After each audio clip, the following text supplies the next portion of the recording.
आपके साथ आयुषी गुप्ता। बुलेटिन की शुरुआत करेंगे इस वक्त की बड़ी खबर के साथ। जयपुर से बड़ी जानकारी आपको दे दें, आज से शुरू होगी डीजीपी आईजी कॉन्फ्रेंस। साइबर अपराध, डेटा गवर्नेंस, आतंकवाद पर चर्चा होगी। वामपंथी उग्रवाद, नारकोटिक्स, जेल सुधार पर भी ये सत्र होगा। आपको बता दें कि कार्यशाला के लिए गृह मंत्री 1:30 बजे जयपुर आएंगे और कार्यशाला में एनएसए अजीत डोभाल का सत्र होगा। आतंकवाद के खिलाफ पुलिस की भूमिका पर सत्र को संबोधित करेंगे। तो इस वक्त की ये बड़ी जानकारी आपको दे रहा है। आज से पीआईजी जो कॉन्फ्रेंस है वो शुरू होने जा रही है। आतंकवाद के खिलाफ पुलिस की भूमिका पर सत्र को संबोधित किया जाएगा। साइबर अपराध, डेटा गवर्नेंस, आतंकवाद पर इस सत्र में चर्चा होगी। तो आज से डीजीपी आईजी कॉन्फ्रेंस शुरू होने जा रही है। ये बड़ी जानकारी आपको दे रहा है। वामपंथी उग्रवाद, नारकोटिक्स, जेल सुधार पर भी ये सत्र होगा और कार्यशाला के लिए गृह मंत्री 1:30 बजे जयपुर आएंगे और सत्र को संबोधित किया जाएगा। आपको बता दें कि कार्यशाला में एनएसए अजीत डोभाल का सत्र होगा। तो एक और बड़ी जानकारी आपको दे दें, जयपुर से डीजीआईजी कॉन्फ्रेंस के लिए रूट डायवर्जन हुआ है। वीवीआईपी मूवमेंट के लिए ट्रैफिक डायवर्जन रहेगा। एयरपोर्ट से राजभवन तक जो ट्रैफिक है वो डायवर्ट रहेगा। विधानसभा और सहकार मार्ग पर भी रूट डायवर्जन किया गया है। आपको बता दें कि आज से 7 जनवरी तक ये रूट जो है वो डायवर्ट रहेंगे। तो डीजीआईजी कॉन्फ्रेंस के लिए रूट डायवर्जन और साइबर अपराध, डेटा गवर्नेंस, आतंकवाद पर चर्चा होगी और साथ ही साथ देखिए अब रूट को भी डायवर्ट किया गया है। वीवीआईपीओ के लिए जो है अलग से रूट यहां पर रहेगा और ये भी खबर सामने आ रही है कि एयरपोर्ट से राजभवन तक ट्रैफिक जो है वो डायवर्ट रहेगा। विधानसभा सहकार मार्ग पर भी रूट डायवर्जन रहेगा। ज्यादा जानकारी के लिए संवाददाता लवली हमारे साथ जुड़ चुके हैं। लवली, आज से 7 जनवरी तक ये रूट जो है वो डायवर्ट रहेगा। डीजीआईजी कॉन्फ्रेंस को लेकर के ये डायवर्जन किया गया है। अभी फिलहाल क्या अपडेट मिल पा रही है इस पूरे मामले को लेकर? देखिए, बिल्कुल समय समय पर इस रूट्स का डायवर्जन जो है वो किया जा रहा है। ओटीएस से झालाना की ओर जाने वाली जो सड़क है उससे पूरी तरीके से बंद किया गया है, क्योंकि वहां पर आरआईसी राजस्थान इंटरनेशनल सेंटर जो है वो वेन्यू है जहां पर ये पूरा कार्यक्रम जो है डीजीआईजी कॉन्फ्रेंस का वो आयोजित हो रहा है। और बड़ी तादाद में जो वीवीआईपीज हैं, जो तमाम जो राज्यों के जो डीजीपी हैं, आईजीपी हैं, वो तमाम लोग वहां पर पहुंच रहे हैं और इसीलिए वहां का रूट जो है वो डाइवर्ट किया गया। दूसरी तरफ जो है रूट डाइवर्ट करने के साथ साथ ही शहर में समानांतर जिन रूट्स पर वीआईपी का मूवमेंट होना है वहां पर भी समय समय पर यातायात को रोका जा रहा है और वीआईपी का जैसे आवागमन हो रहा है उस दौरान जो है वीवीआईपी के आवागमन के दौरान ट्रैफिक पुलिस के जवान जो है रूट्स को डाइवर्ट कर रहे हैं। ट्रैफिक पुलिस ने आम लोगों को सलाह दी है कि भवानी सिंह रोड, सरदार पटेल मार्ग और सहकार मार्ग, इसके अलावा जीएलएन मार्ग और ओटीएस का जो इलाका है वहां पर आवश्यकता हो तो ही उस इलाके से गुजरे, अन्यथा अन्यंत्र जो मार्ग हैं जो समानांतर चलाए जा रहे हैं उन मार्गों से वो गुजर सकते हैं इन ट्रैफिक डायवर्जन के रूट्स के साथ साथ में ही। और दूसरी महत्वपूर्ण बात यह है कि ट्रैफिक डायवर्जन के साथ साथ ही सुरक्षा व्यवस्था चाक चौबंद है। शहर की चप्पे चप्पे पर पुलिस के जवान तैनात हैं।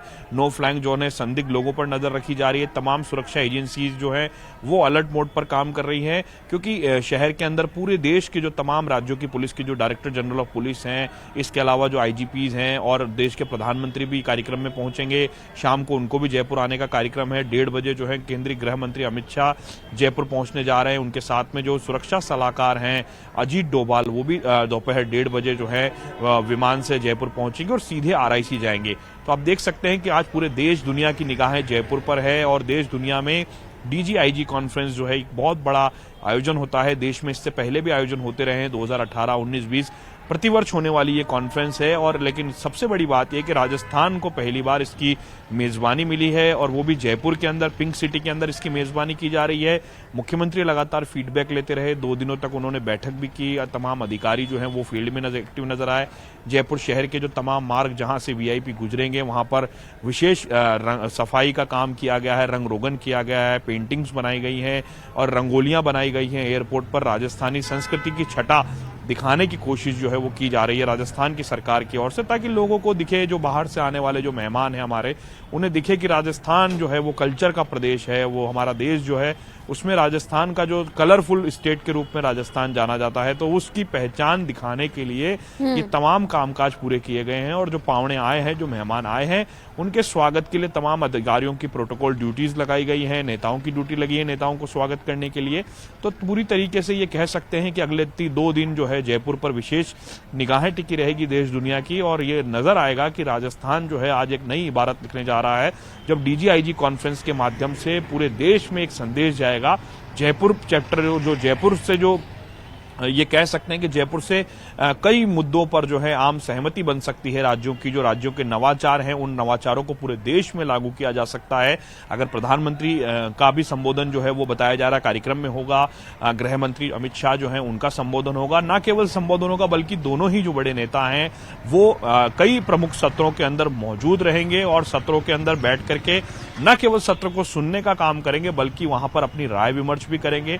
अनौपचारिक चर्चा भी रखी गई है। अनौपचारिक चर्चा जो है का जो सेशन होगा वो हाई टी के दौरान और लंच डिनर के दौरान होगा, जब अनौपचारिक चर्चा होगी, और उस अनौपचारिक चर्चा में भी जिन बिंदुओं पर अगर बातचीत बनती है तो उन बिंदुओं को सत्र के अंदर भी रखे जाने का प्रावधान बिल्कुल लवली। तैयारियां भी जोरों शोरों से देखने को मिली थी और आज से इसकी शुरुआत भी होने जा रही है, कई सत्र भी होंगे। ठीक, आप नजर बना करके रखिए, आगे भी आपसे अपडेट लेंगे। फिलहाल शुक्रिया तमाम जानकारी साझा करने के लिए। तो आज पीएम का जयपुर दौरा रहने वाला है। आपको बता दें कि पीएम के दौरे के लिए पिंक सिटी पूरी तरीके से तैयार है। पीएम नरेंद्र मोदी का आज 3 दिवसीय जयपुर दौरा रहेगा। शाम 5:35 पर जयपुर एयरपोर्ट प्रधानमंत्री नरेंद्र मोदी पहुंचेंगे। बीजेपी मुख्यालय में बैठक लेंगे प्रधानमंत्री मोदी और 115 बीजेपी विधायकों पदाधिकारियों की ये बैठक होगी। 6 से 7 जनवरी तक डीजीपी कॉन्फ्रेंस में हिस्सा लेंगे। बीजेपी नेताओं के साथ डिनर भी प्रधानमंत्री नरेंद्र मोदी करेंगे। तो इस वक्त की ये बड़ी जानकारी आपको दे रहा है। पीएम के दौरे को लेकर के अब तैयारियां जोरों शोरों से देखने को मिल रही है। पिछले कई दिनों से लगातार तैयारियां चल रही थी। अब सभी को इंतजार है प्रधानमंत्री नरेंद्र मोदी कब पहुंचेंगे, क्योंकि 115 जो बीजेपी विधायक है पदाधिकारियों की ये बैठक काफी महत्वपूर्ण मानी जा रही है। साथ ही साथ 6 से 7 जनवरी तक डीजीपी कॉन्फ्रेंस में भी प्रधानमंत्री नरेंद्र मोदी हिस्सा लेंगे।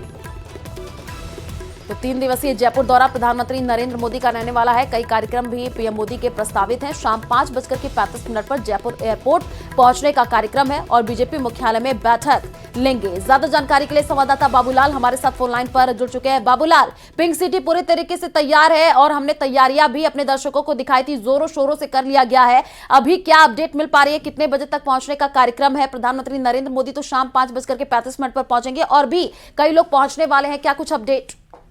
जी देखिए, देर रात से कई राज्यों के डीजीपी और आईजी जो हैं सुरक्षा एजेंसी से जुड़े हुए, उनका पहुंचने का सिलसिला शुरू हो गया है।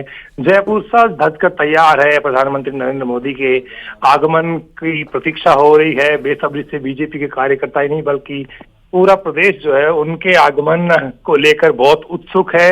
पहला मौका जब देश के प्रधानमंत्री 3 दिन तक राजधानी जयपुर में रुकेंगे और न केवल सुरक्षा एजेंसियों से जुड़ी हुई कॉन्फ्रेंस में हिस्सा लेंगे बल्कि बीजेपी के नेताओं कार्यकर्ताओं से भी उनका मुलाकात का कार्यक्रम है। सबसे पहले वो सीधे बीजेपी कार्यालय आएंगे, जहां पर सभी जो विधायक हैं, मंत्री हैं, पार्टी के जो बड़े पदाधिकारी हैं, मुख्यमंत्री, उनके साथ में करीब 3 घंटे गुजारेंगे। और ये जो वक्त होगा ये बीजेपी के नेताओं के लिए उल्लास से भर देने वाला होगा, क्योंकि अपने करीब 3 घंटे अपने बीच में पाकर हर कोई जो है वो पीएम मोदी के जो तजुर्बे हैं, जो उनकी जो दिनचर्या है, जो उनकी सोच है, जो उनका नजरिया है, उससे सीखने की बहुत कोशिश करेगा। बीजेपी का जितना भी जो पदाधिकारी है, जितने भी कार्यकर्ता है, नेता है, वो बहुत कुछ जानने की कोशिश करेंगे। आखिर पीएम मोदी में ऐसी कौन सी खूबियां हैं कि उनको पूरी दुनिया आज सम्मान देती है, वो दुनिया के सबसे लोकप्रिय नेताओं में क्यों शुमार होते हैं। तो बहुत सारी चीजों को नजदीक से देखने का मौका भी आज नेताओं को मिलने वाला है और इस कड़ी में वो अपनी बात भी कहने वाले हैं, क्योंकि सुशासन उनके लिए प्राथमिकताओं में शुमार रहा है और उन्होंने हमेशा से गुड गवर्नेंस की पैरवी करी है। क्योंकि नई सरकार आई है, भजनलाल शर्मा को यहाँ पर मुख्यमंत्री बनाया गया है, तो भजनलाल शर्मा को किस तरह से और ज्यादा मजबूती प्रदान की जाए, किस तरह से कोऑर्डिनेशन रहे सत्ता के बीच में, संगठन के बीच में, किस तरह से जो है बीजेपी का कार्यकर्ता ग्रास रूट का वर्कर सरकार की योजनाओं को। प्रधानमंत्री नरेंद्र मोदी का बहुत महत्वपूर्ण माना जा रहा है, क्योंकि आने वाले दिनों में चुनाव है लोकसभा का, उसमें भी लेकर के अब रणनीति बनती हुई दिखेगी। ठीक है, शुक्रिया तमाम जानकारी साझा करने के लिए। तो सीबीआई को अब राजस्थान में जांच के लिए राज्य सरकार की अनुमति की जरूरत नहीं पड़ेगी। सीएम भजनलाल ने गहलोत सरकार के आदेश को पलट दिया है। अब सीबीआई प्रदेश में कभी भी कहीं भी जांच के लिए पहुंच सकती है। इसी पर देखिए रिपोर्ट। भजनलाल सरकार ने पलटा गहलोत सरकार का फैसला।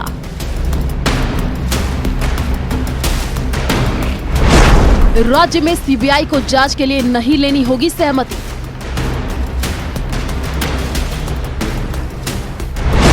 अब प्रदेश में सीबीआई की छापेमारी बढ़ सकती है। भ्रष्टाचारियों पर सीधे कार्रवाई कर सकती है सीबीआई। भ्रष्टाचार के खिलाफ जीरो टॉलरेंस पर काम करने का दावा कर रही भजनलाल सरकार ने अब प्रदेश में सीबीआई की एंट्री को और आसान बना दिया है।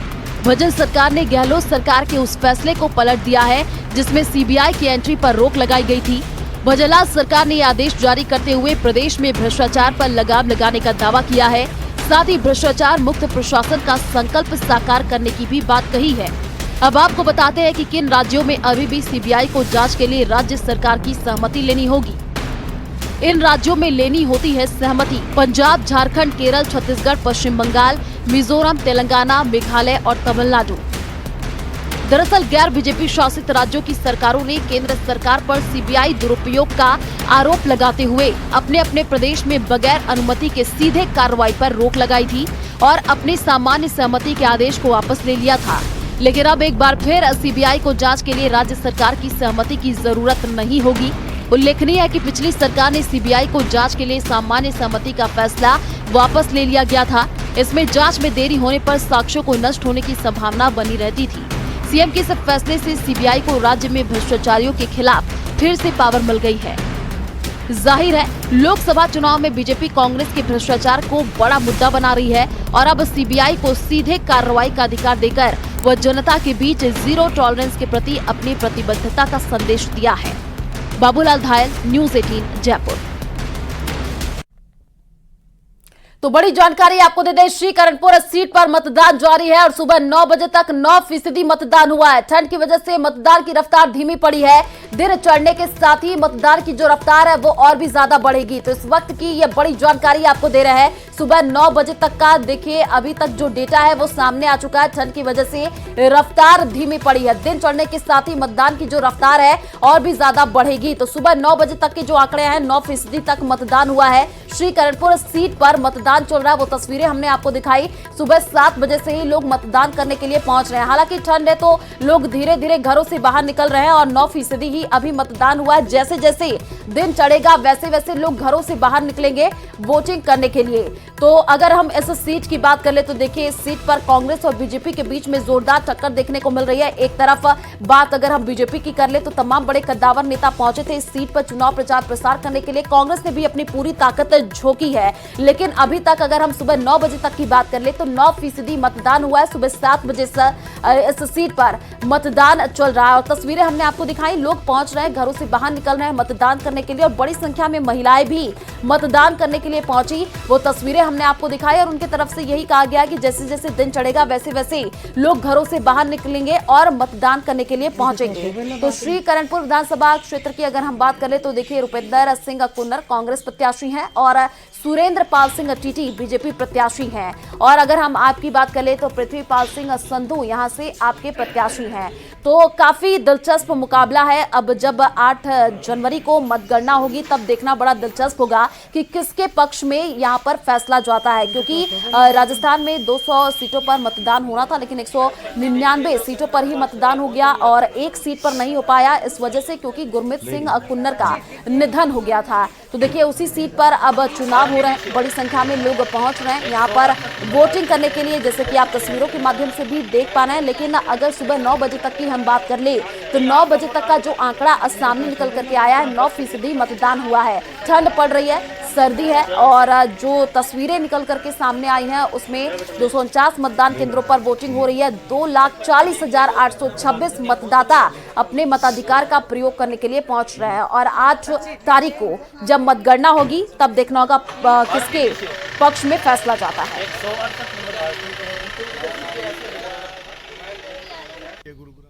महाराज के चरणों में नतमस्तक होते हुए अरदास करके निकले, मतदान कर दिया है। लोकतंत्र का पर्व है, इसमें मतदान जो है सबको करना चाहिए। मैं सबको ये कह रहा हूँ कि सब लोग बहुत बड़ी संख्या में आकर मतदान करें। हमारा इलाका शांतिप्रिय इलाका है, कोई ऐसी बात नहीं है। तो कार्यकर्ता मेहनत कर रहे हैं, जरूर उनकी मेहनत रंग लाएगी। श्री गंगानगर जिले की करणपुर विधानसभा सीट पर आज मतदान की प्रक्रिया जारी है और कांग्रेस की टिकट पर चुनाव लड़ रहे रुपिंदर सिंह कुन्नर उर्फ रूबी कुन्नर ने अपने मताधिकार का उपयोग किया है। इस समय कांग्रेस प्रत्याशी रुपिंदर सिंह कुन्नर उर्फ रूबी कुन्नर हमारे साथ मौजूद है। हम उनसे बात करने का प्रयास करेंगे। रूबी जी, सबसे पहले तो आप अपनी वो उंगली दिखाइए जो लोकतंत्र के लिए सबसे मजबूत मानी जाती है। देखिए, इन्होंने जस्ट कुछ देर पहले ही वोट किया है और वोट करने के बाद में अब ये सभी अपने विधानसभा क्षेत्र का दौरा कर रहे हैं और पोलिंग बूथ्स पर जाकर मतदाताओं से जन संपर्क भी किया जा रहा है। हम इनसे बात करने का प्रयास करते हैं। रूबी जी, आपने वोट कास्ट किया है, कैसा माहौल नजर आ रहा है? आज मतदान दिवस है कर्णपुर में, क्योंकि चुनाव तो 25 तारीख को होना था, लेकिन मेरे स्वर्गीय पिता सरदार गुरमीत सिंह जी कुन्नर बीच चुनाव छोड़ के चले गए थे, चुनाव स्थगित हो गया था। आज लोगों में बहुत उत्साह है, क्योंकि जो भाजपा ने चलते चुनाव के अंदर भाजपा प्रत्याशी को मंत्री पद से नवाजा है। एक तो उसका गुस्सा है लोगों में, जो मतदाताओं का अपमान किया है, और दूसरा सरदार गुरमीत सिंह जी कुन्नर जो 40 सालों से जिन्होंने ईमानदारी से सेवा की है, उनके प्रति भी लोगों का एक जो प्रेम है वो वोट के माध्यम से उनको सच्ची श्रद्धांजलि देने का है। तो लोगों में बड़ा उत्साह है, और जो लोकतंत्र की हत्या, संविधान को ना मानते हुए, चुनाव आयोग को ठेंगा दिखाते हुए, जो उन्होंने आचार संहिता का उल्लंघन करते हुए उनको मंत्री पद से नवाजा है, तो लोगों में बहुत रोष है उसके प्रति। तो तस्वीरें भी हम आपको टीवी स्क्रीन पर दिखा रहा है, जिसमें आप देख पा रहे हैं कि जो प्रत्याशी हैं वो भी वोटिंग करने के लिए पहुंचे, कांग्रेस के प्रत्याशी वोटिंग करने के लिए पहुंचे, और तस्वीरें भी टीवी स्क्रीन पर हैं। तो अब देखिए, मुकाबला बड़ा दिलचस्प है। कांग्रेस और बीजेपी के बीच में जोरदार टक्कर है इस सीट पर। बीजेपी से मंत्री सुरेंद्र सिंह टीटी उम्मीदवार है। 249 मतदान केंद्रों पर वोटिंग सुबह से ही चल रही है। 2,40,826 मतदाता है, और आपको बताया कि श्रीकरणपुर में 8 जनवरी को मतगणना होगी, जब रिजल्ट सामने आएगा।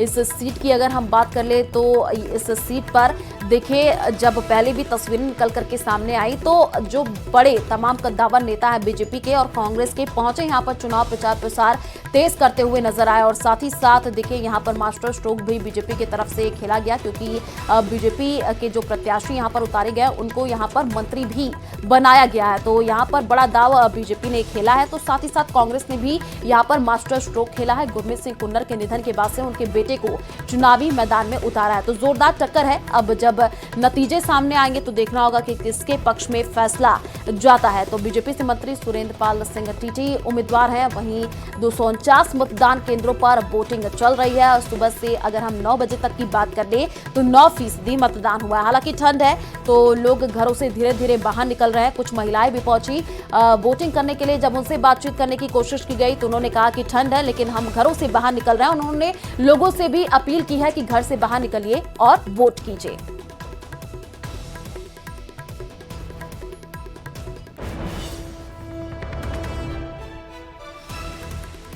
और इसी खबर पर ज्यादा जानकारी के लिए संवाददाता अशोक हमारे साथ लाइव जुड़े हुए हैं। अशोक, फिलहाल क्या तस्वीर देखने को मिल रही है? क्योंकि सुबह 9 बजे तक के जो आंकड़े सामने आए हैं 9% मतदान हुआ है। जैसे जैसे दिन चढ़ेगा लोग घरों से बाहर निकलेंगे, ठंड का माहौल है लेकिन फिर भी लोग पहुंच रहे हैं। जरा तस्वीर दिखा दीजिए और बातचीत करने की कोशिश कीजिए लोगों से, किन किन मुद्दों पर वोटिंग करने के लिए पहुंच रहे हैं। देखिए आयुषी, श्रीकरणपुर विधानसभा सीट पर आज जो मतदान की प्रक्रिया सुचारू हुई है, 7 बजे से मतदान की प्रक्रिया लगातार जारी है। अभी तक जो हमें आंकड़े मिले हैं, सुबह 9 बजे तक 9% मतदाताओं के द्वारा अपने मताधिकार का इस्तेमाल कर लिया गया है।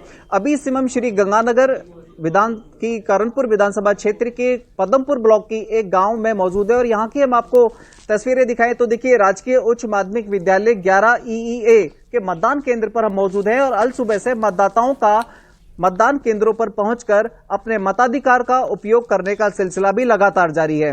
बेशक आज श्री गंगानगर जिले में हाड़ कपकपाने वाली सर्दी हो, घना कोहरा हो, लेकिन उसके बावजूद भी हम देख रहे हैं कि मतदाता मतदान केंद्र पर पहुंच रहे हैं और अपने मताधिकार का इस्तेमाल कर रहे हैं।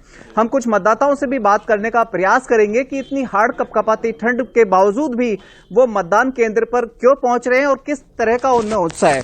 जी बाबूजी, आपने वोट डाला? हाँ जी। आप दिखाइए जरा उंगली का निशान, वो दिखाइए। ये देखिए, ये वो निशान है जो लोकतंत्र को मजबूत बनाता है और यही एक वजह है कि श्री गंगानगर की करणपुर विधानसभा क्षेत्र के मतदाता मतदान केंद्र पर पहुंच रहे हैं और अपने मताधिकार का इस्तेमाल कर रहे हैं। बाबूजी, आपने वोट डाला है, काफी तेज ठंड है, लेकिन मतदान की गर्मी बरकरार है। हाँ, मतदान की गर्मी बहुत ज्यादा है ना। बहुत ज्यादा है। हाँ, इसलिए तो डालते हैं। अच्छा, आपने किन मुद्दों को लेकर आज वोट कास्ट किया? मुद्दा तो यही है, विकास के लिए जो मुद्दा है उसका विकास हो रहा है।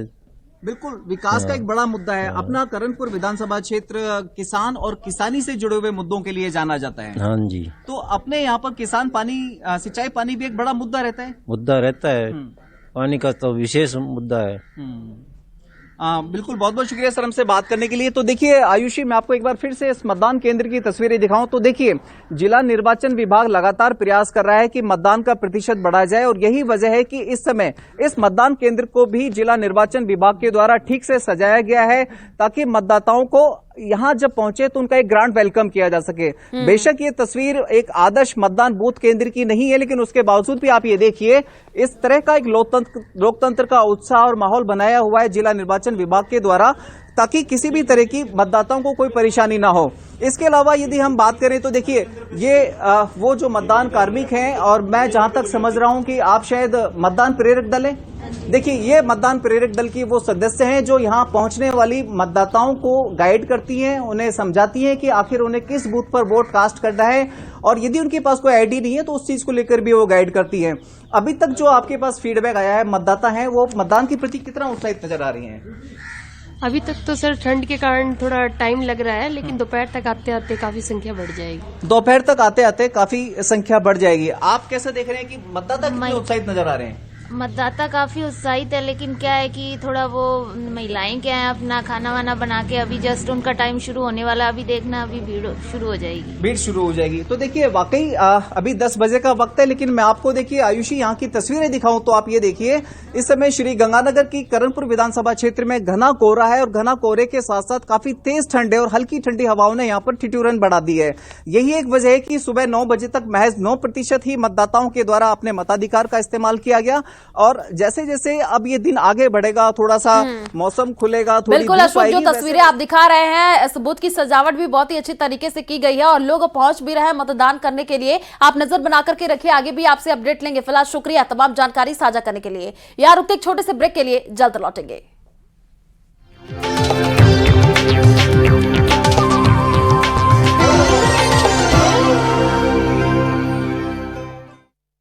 नाम से तो निकल करके सामने आ रही हैं, उसमें भी बड़ी संख्या में लोग अब पहुंच रहे हैं मतदान करने के लिए। तो 2,40,000 से भी ज्यादा यहां पर जो मतदाता है वो पहुंच रहे हैं। श्री करणपुर सीट पर मतदान जारी है, सुबह 7 बजे से ही मतदान शुरू हो चुका है। और ज्यादा जानकारी के लिए संवाददाता अशोक हमारे साथ लाइव जुड़े हुए हैं, उन्हीं का रुख कर लेते हैं। अशोक, देखिए सुबह 7 बजे से आपने वो तस्वीरें दिखाई जब बड़ी संख्या में लोग यहाँ पर मतदान करने के लिए पहुंचे और महिलाएं भी घर से बाहर निकल रही हैं, लोगों को जागरूक करते हुए नजर आए कि घर से बाहर निकलिए, वोट करिए। अभी फिलहाल क्या तस्वीर देखने को मिल रही है और जो लोग पहुंच रहे हैं उनसे बातचीत करने की कोशिश कीजिए, क्योंकि ठंड का मौसम है और जैसे जैसे दिन चढ़ेगा लोग घर से बाहर निकलेंगे वोट करने के लिए। हाँ आयुषी, आप बिल्कुल ठीक कह रहे हैं। देखिए, जैसे हमने संभावना जताई थी कि सवेरे 7 बजे भी मतदान केंद्र पर मतदाता पहुंचे थे और जैसे जैसे ये दिन आगे बढ़ेगा वैसे वैसे मतदाताओं की संख्या भी मतदान केंद्र पर पहुंचने वालों की बढ़ेगी और वाकई वो परिस्थितियां नजर भी आ रही है। मैं इस समय श्री गंगानगर की करणपुर विधानसभा उपखंड क्षेत्र के रत्तेवाला की राजकीय उच्च माध्यमिक विद्यालय स्कूल में मौजूद हूं, जहां पर आप देखेंगे काफी संख्या में मतदाता अपने मताधिकार का इस्तेमाल करने के लिए मतदान केंद्र पहुंच रहे हैं। सबसे खास बात और सबसे सुखद तस्वीर यह है कि अधिकांश मतदाताओं में महिला मतदाताओं की संख्या भी बहुत ज्यादा है, यानी कि महिला मतदाताओं के द्वारा यह प्रयास किया जा रहा है कि वो जल्द से जल्द अपने घर का काम निपटाने से पहले अपने मताधिकार का इस्तेमाल कर ले और मताधिकार का इस्तेमाल करने के बाद में अपने घर का काम करें। देखिए, हमारे साथ एक रोडवेज कंडक्टर है जो अपनी बस को रोककर अपने मताधिकार का इस्तेमाल करने आए हैं। आपने वोट कास्ट किया सर? यस। हाँ, तो आपने बस को रोककर बीच में वोट कास्ट किया है, तो इसका मतलब वोट की संवेदनशीलता से तो आप परिचित हैं। हाँ जी। किन मुद्दों को लेकर आपने वोट कास्ट किया सर? हाँ जी। किन मुद्दों को लेकर वोट कास्ट किया सर? तो देखिए, बिल्कुल मतदाता लगातार पहुंच रहे हैं और सबसे खास बात देखिए, जिला निर्वाचन विभाग के द्वारा यहाँ पर मतदान प्रेरक दल भी बैठाया गया है। ये मतदान प्रेरक दल यहाँ आने वाले मतदाताओं की मदद के लिए है ताकि वो अपने प्रॉपर बूथ पर पहुंच सकें और अपने मताधिकार का इस्तेमाल कर सकें। क्या वो प्रॉपर आईडी कैरी कर रहे हैं कि नहीं कर रहे हैं, इस बारे में भी पूरा ध्यान रखा जा रहा है। हम यहाँ के बीएलओ से बात करते हैं। बीएलओ साहब, जो व्यवस्थाएं यहाँ पर की गई है, किस तरह की व्यवस्थाएं आपने की हैं? जी सर, हमने तो एक प्रकार से शादी का प्रोग्राम कर रखा है यहाँ, तो पोलिंग पार्टी को भी कल ही हमने कह दिया था कि आपकी यहाँ बहुत अच्छी व्यवस्था करेंगे। गांव वालों ने भी हमें प्रॉपर कोऑपरेट किया है और हमारा बेहतर प्रयास रहेगा। अब मतदाता जो यहाँ पर पहुंच रहे हैं वो किस तरह से यहाँ पर मतदान केंद्र के लिए पहुंचे हैं, क्या क्या आईडी कैरी करें, इस बारे में थोड़ा सा बताएं। देखो, निर्वाचन विभाग की गाइडलाइन के अनुसार 12 प्रकार के दस्तावेज होने चाहिए। एक तो मतदाता की पर्ची होनी चाहिए जो बीएलओज ने 26 तारीख से 31 तारीख तक वितरित कर दी है मतदाता प्रेरक दलों के साथ। उसके अलावा पर्ची के साथ वोटर कार्ड यानी मतदाता पहचान पत्र